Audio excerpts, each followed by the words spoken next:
Hi, my name is Mark Green, Project Director for Interserve, and welcome to the Defence National Rehabilitation Centre, the DNRC. The DNRC is a clinical rehabilitation centre, bespoke facility that's the legacy to the nation from the Duke of Westminster. As part of the tender process, we realised very early that we needed a pretty large labour force, not only labour to work on site but also staff as well.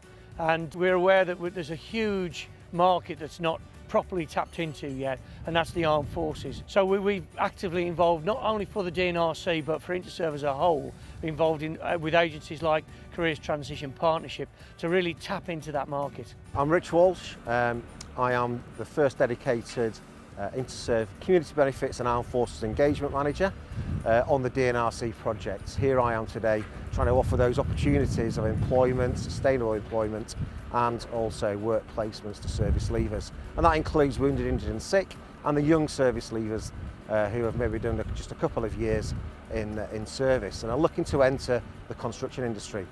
So my remit then is to facilitate that through the Career Transition Partnership. Well, firstly, I came out as a medically discharged soldier after 25 years in the Royal Engineers. So I went through the Career Transition Partnership, and in particular something called CTP Assist, which helps wounded, injured and sick servicemen. So I then, through this process of gaining this particular employment, I wanted to help service people. As I'd been helped, I received excellent service and support to network and also to be aware of this project and the opportunity that Mark was creating through Interserve. And that way I really wanted to give back to service leavers to helpfully get that sustainable employment. Well, the Armed Forces is a vast organisation with wide-ranging trade skills qualifications. Similarly, with a structure to the Armed Forces is the construction industry as well. There's various design elements, a vast array of different trades and a huge amount of additional career paths that can be taken. I'm Naomi Hill. I'm an administrator for Interserve currently, working on the DNRC site. My past history, I was a Royal Signals communicator for just short of 10 years within the Army. I applied for the job mainly for the reason that I have a deep-rooted background to it being a DNRC. This is for soldiers that need repairing from the war zones that we visit. It is a fantastic opportunity and a great step down from being in the military now, transitioning into the civilian world. I was worried on leaving the forces that I maybe necessarily wouldn't fit into the role I was picking, but no, this has been a fantastic drop for me and I'm so fitted in straight away. It was just lovely.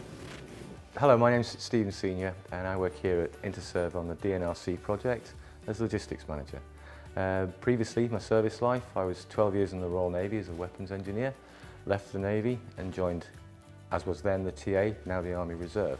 I'm still serving in the Army Reserve and I'm a Senior Movement Controller. That's a logistics qualifications, for those of you who don't know what movers are, and responsible for the movement of all personnel, freight, weapons, vehicles, by road, rail, sea and air.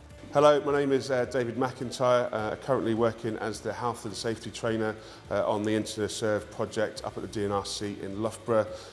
Previous to that, I worked in the military for 22 years as a Royal Engineer.